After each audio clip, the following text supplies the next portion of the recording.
mantens essa intimidade perto dele, o fogo não pode se apagar. O fogo não pode se apagar.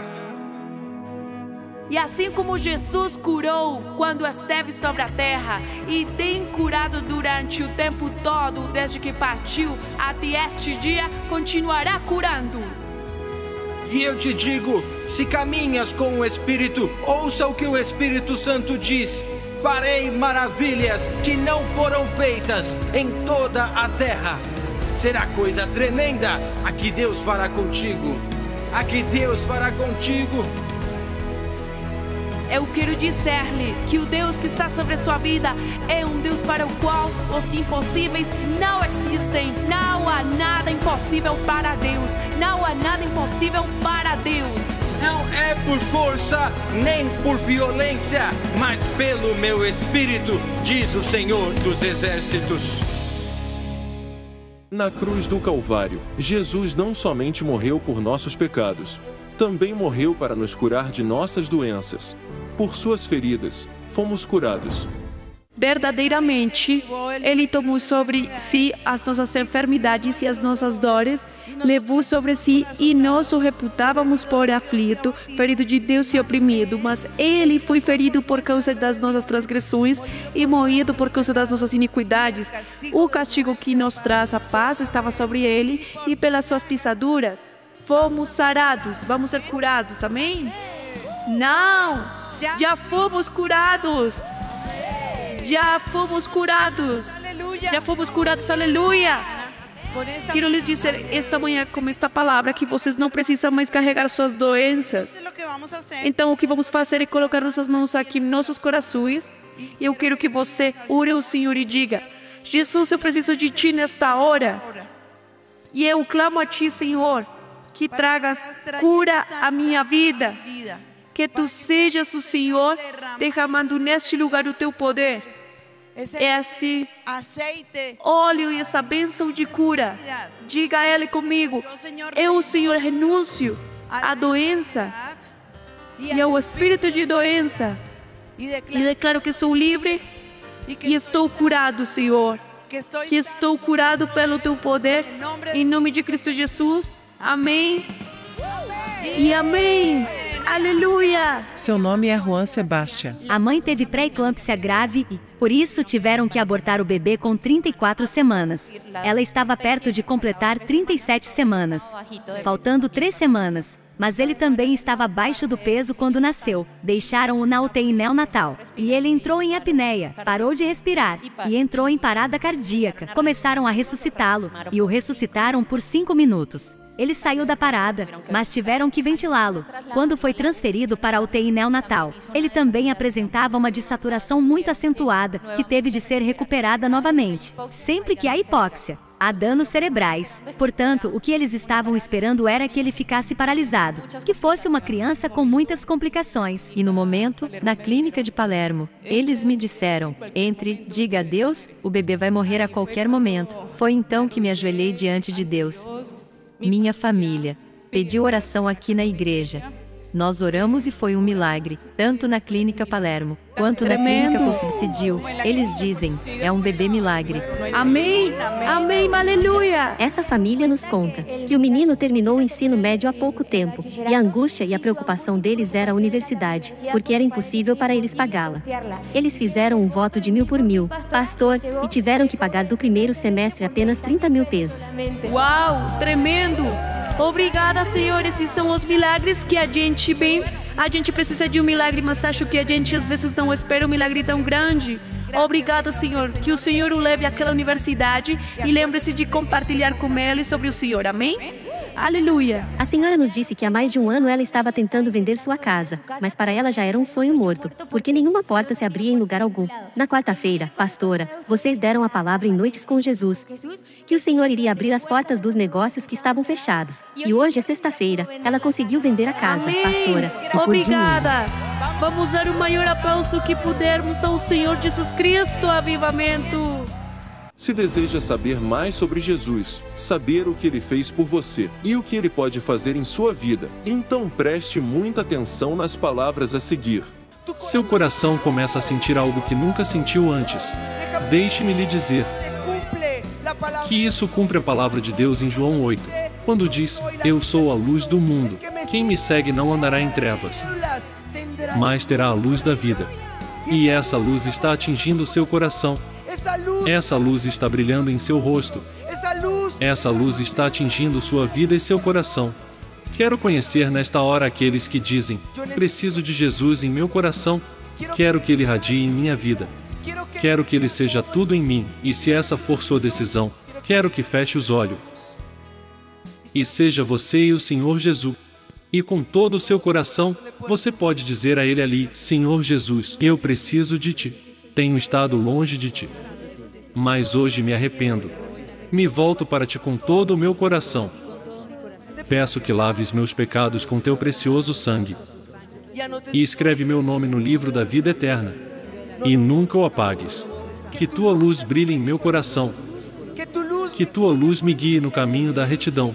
Que Tua luz me conduza a Você, a vida eterna, o autor da vida. Separado de Ti, nada posso fazer, mas junto com o Senhor, posso florescer e prosperar, para a glória de Teu nome. Em nome de Jesus. Amém e amém. A seguir você encontrará uma poderosa pregação que transformará a sua vida e lhe dará a convicção em sua alma de que o Senhor sempre pelejará por você. Não se distraia, porque uma palavra pode mudar sua vida para sempre. Com você, o pastor Ricardo Rodrigues. Livro do profeta Ezequiel e capítulo 33. E a partir do versículo 10, diz: Tu, pois, filho do homem, dize à casa de Israel: assim falais vós, dizendo: visto que as nossas transgressões e os nossos pecados estão sobre nós, e nós desfalecemos neles, como viveremos então? Dize-lhes: vivo eu, diz o Senhor Deus, que não tenho prazer na morte do ímpio, mas em que o ímpio se converta do seu caminho e viva. Convertei-vos dos vossos maus caminhos. Pois, por que razão morrereis, ó casa de Israel? Tu, pois, filho do homem, dize aos filhos do teu povo: a justiça do justo não o livrará no dia da sua transgressão, e, quanto à impiedade do ímpio, não cairá por ela, no dia em que se converter da sua impiedade. Nem o justo poderá viver pela sua justiça no dia em que pecar. Quando eu disser ao justo que certamente viverá, e ele, confiando na sua justiça, praticar a iniquidade, não virão à memória todas as suas justiças, mas na sua iniquidade, que pratica, ele morrerá. Quando eu também disser ao ímpio: certamente morrerás, se ele se converter do seu pecado e praticar juízo e justiça, restituindo esse ímpio o penhor, indenizando o que furtou, andando nos estatutos da vida e não praticando iniquidade, certamente viverá, não morrerá.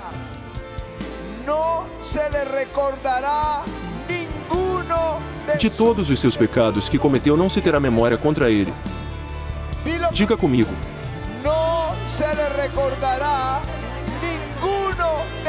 ele não se lembrará de nenhum dos pecados que cometeu.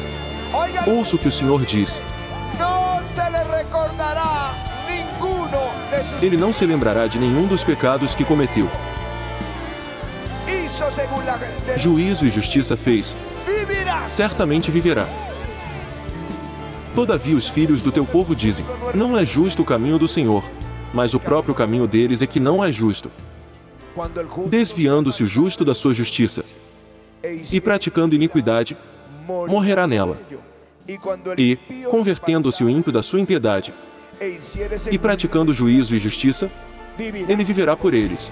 Todavia, vós dizeis: não é justo o caminho do Senhor, julgar-vos-ei a cada um conforme os seus caminhos, ó casa de Israel. Amém e amém. Quero falar com você sobre algo que não é muito agradável de se falar. Acho que nunca faço isso. Os pecados dos servos de Deus na Bíblia.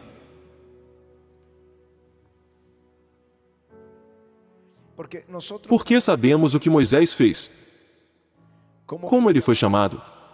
Estava no deserto cuidando de ovelhas. A sarça estava queimando. E daquela sarça veio a voz de Deus, que o encarregou de libertar o povo de Israel e levá-lo à terra de Canaã, a terra que mana leite e mel. Mas um dia, o povo estava reclamando.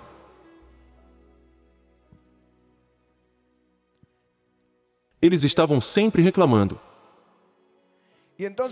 Então o povo disse a Moisés, que estava no deserto: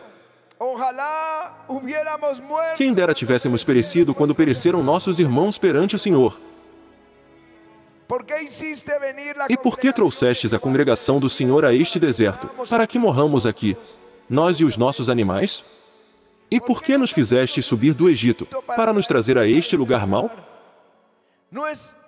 Lugar onde não há semente, nem de figos, nem de vides, nem de romãs, nem tem água para beber. Então Moisés e Arão foram e se prostraram diante do Senhor, e a glória de Yahvé veio sobre eles. O Senhor falou a Moisés e disse, como todas as instruções que lhe havia dado: toma a vara e ajunta a congregação, tu e Arão, teu irmão, e falai à rocha, perante os seus olhos. Diga comigo: fale com a rocha à vista deles. Fale com a rocha. Diga: fale com a rocha. O que o Senhor disse a Moisés? Fale com a rocha. Então Moisés e Arão reuniram a congregação diante da rocha. E Moisés disse-lhes: ouvi agora, rebeldes. Estava enojado Moisés. Oíd agora, rebeldes, os haremos. Porventura tiraremos água desta rocha para vós? Então Moisés levantou a sua mão e feriu a rocha 2 vezes com a sua vara. E saiu muita água, e bebeu a congregação e os seus animais. E o Senhor disse a Moisés e Arão: porquanto não crestes em mim,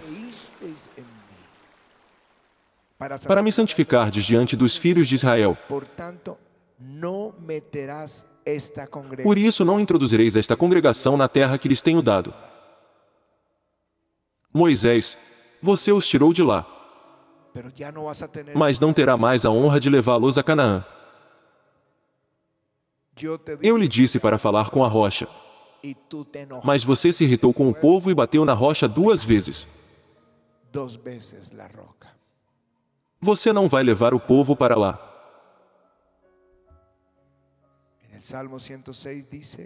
O Salmo 106 diz que Moisés passou mal nas águas de Meribá, por causa delas, porque irritaram o seu espírito, de modo que falou imprudentemente com seus lábios. Quando chegaram a Canaã depois de 40 anos no deserto, quando a conquista começou na Transjordânia e chegou a hora da conquista total, o Senhor lhe disse: chegou a hora. Agora suba aquele monte como Arão, onde ele morreu, e morra lá. De lá, você poderá ver a terra prometida, mas não entrará.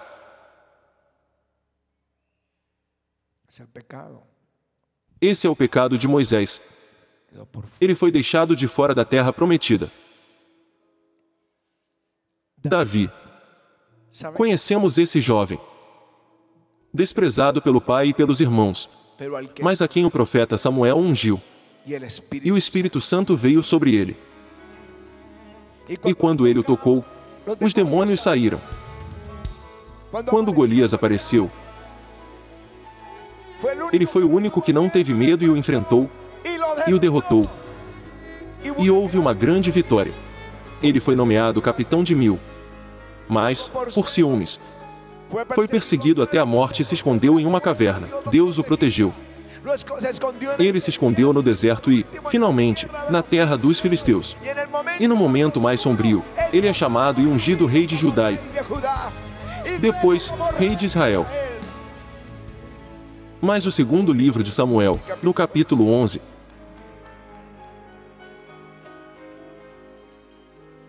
é a noite escura de Davi. Em tempos de guerra, ele não foi para a guerra. Quando é guerra, você tem de ir para a guerra. Ele dormia. Quando é guerra, você tem de ficar de guarda. Mas ele dormiu até a noite.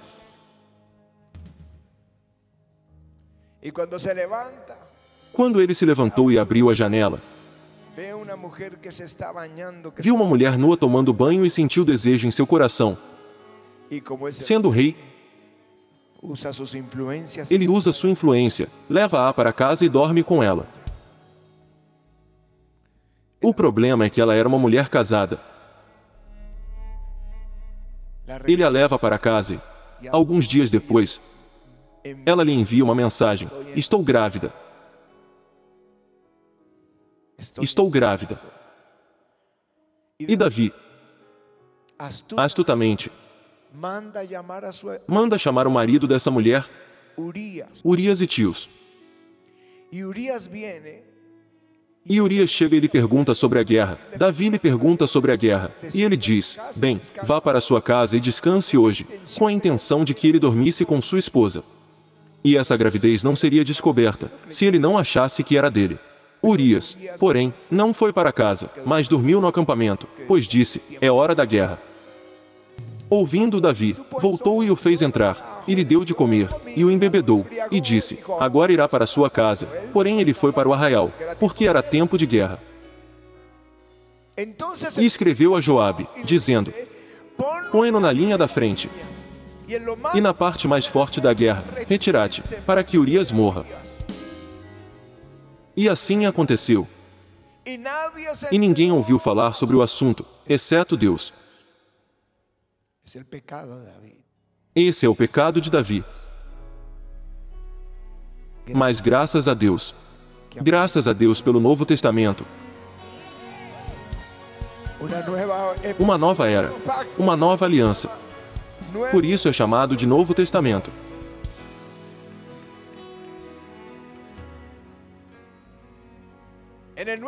No Novo Testamento não há menção ao pecado de Davi. Jesus fala dele. Jesus se refere a seus salmos e suas palavras. Jesus falou como Deus falou, como o Espírito de Deus falou pela boca de Davi. Os apóstolos se referem às suas profecias e promessas. E ele, Davi, no Novo Testamento, não é o adúltero e criminoso.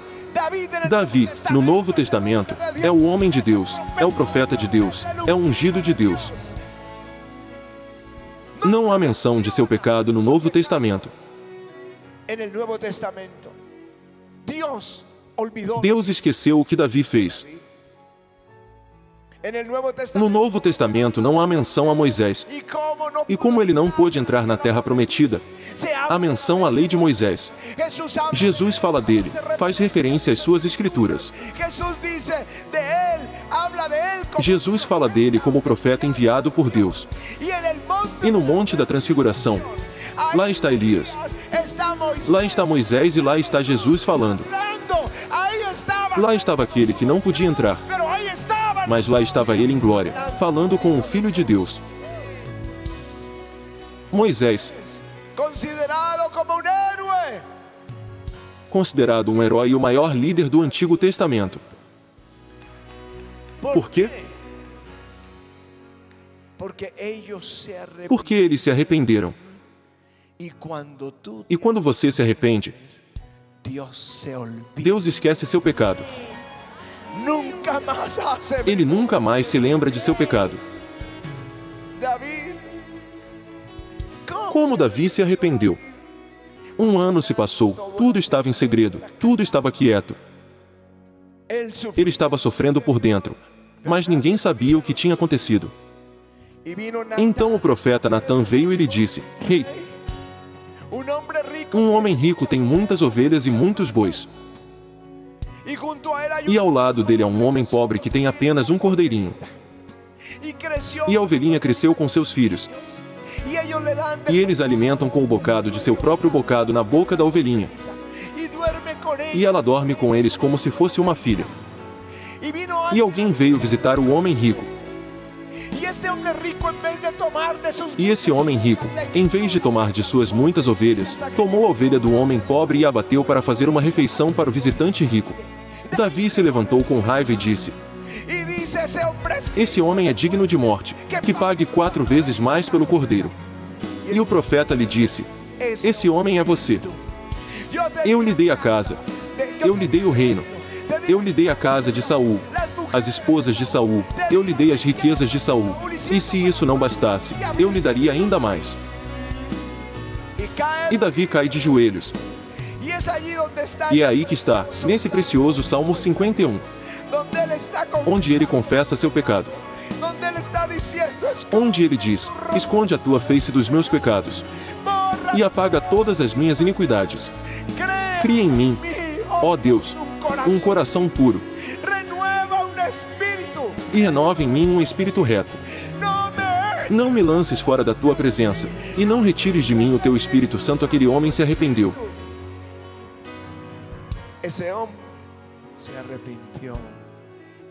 E quando alguém se arrepende, ele diz: Ele não se lembrará de nossos pecados. Isso é Deus. Vim para lhe dizer o que a Bíblia diz, no profeta Ezequiel. Mas se o ímpio se converter de todos os pecados que cometeu, e guardar todos os meus estatutos, e proceder com retidão e justiça, certamente viverá, não morrerá. De todas as transgressões que cometeu não haverá lembrança contra ele. Pela justiça que praticou viverá. Aleluia. Aleluia. Isso é Deus. Ele esquece. Diga: Deus esquece. Ele não se lembra mais de nossos pecados. Mas acho que tenho de fazê-lo agora. Quem me disse que Deus não pode perdoá-lo? Quem me disse que não há perdão para o seu pecado? Miqueias, o profeta, diz: Quem é Deus semelhante a ti, que perdoa a iniquidade e que passa por cima da rebelião do restante da sua herança? Onde está o remanescente do Senhor? Ele não retém a sua ira para sempre, porque tem prazer na sua benignidade. Tornará a apiedar-se de nós, sujeitará as nossas iniquidades, e tu lançarás todos os seus pecados nas profundezas do mar. Você sabe onde está seu pecado quando se arrepende? Nas profundezas do mar. E alguém disse: Ele colocou uma placa que diz: Proibido pescar aqui. Pare de pescar. Pare de trazer à tona e de se lembrar das coisas ruins que fez. Porque o Deus do céu não se lembra mais disso. Se você perguntar a ele, ele dirá: Do que você está falando? Eu o perdoei, não sei mais de nada. Não vou me lembrar disso. Deus se esquece. Digam comigo: Deus se esquece. Me gusta este versículo em Jeremias que disse: Naqueles dias e naquele tempo, diz o Senhor, buscar-se-á a maldade de Israel, e não será achada, e os pecados de Judá, mas não se acharão, porque perdoarei os remanescentes que eu deixar. Quando ele perdoa, ele não se lembra. Ele não se lembra. Como é Deus? Você pergunta. A mulher apanhada em adultério.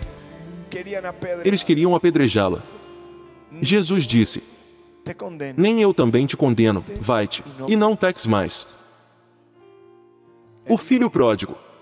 Por que ele pergunta: Como é Deus? Não sei como desenharam para você. Como ensinaram na escola ou em casa. Mas o filho pródigo é o exemplo perfeito de como é Deus, nosso Pai.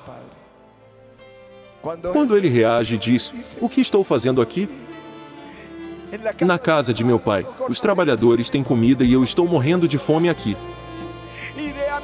Irei ao meu pai e direi: Pai, pequei contra o céu e contra ti. Não sou digno de ser chamado teu filho, mas deixa-me ser um dos teus servos contratados. Quando o pai chegou, reconheceu-o e disse: Correu para ele, abraçou-o e beijou-o. E ele começou a confessar: Pai, perdoa-me, não sou digno de ser chamado teu filho. E não seguiu a palavra, porque o pai o interrompeu e disse: Traga uma roupa nova. Traga sapatos novos e um anel. E traga o bezerro cevado, porque este meu filho, que estava perdido, voltou. Se alguém sentir o peso desse pecado que o atormenta, onde estiver, pode se ajoelhar. Onde estiver, pode falar com Deus ou vir aqui ao altar e dizer: Senhor, me perdoe e eu nunca mais carregarei o peso desse pecado. O único que o acusa se chama Diabo e Satanás. É ele quem o acusa. Mas o Senhor é aquele que o perdoa e não se lembra mais dele. Não quero mais carregar o fardo do meu pecado. Então, eu o confesso e me afasto. E ele nunca mais se lembrará dele. Nunca mais. Nunca mais. Sabe quem vai fazer você se lembrar disso? O Satanás ou algum cristiano imaduro. Satanás ou algum cristão imaturo apontará seu pecado. Deixe-os. Eles se tornam instrumentos de Satanás para condená-lo. Deixe-os ir. Se Deus o perdoou, também nunca mais se lembre disso. Nunca mais. É o Espírito de Deus que, neste momento, enche sua vida. E está enchendo você agora mesmo. E está enchendo o seu coração de oportunidades. Porque Ele ama você. Mas muitas vezes achamos que Ele se esqueceu de nós. Achamos que Ele nos abandonou. Mas a verdade é que Ele está aqui. Portanto, levante as mãos para o céu e diga para Ele: Espírito de Deus, enche-me de Ti. Espírito Santo, enche-nos de Ti, Espírito de Deus, em nome de Jesus.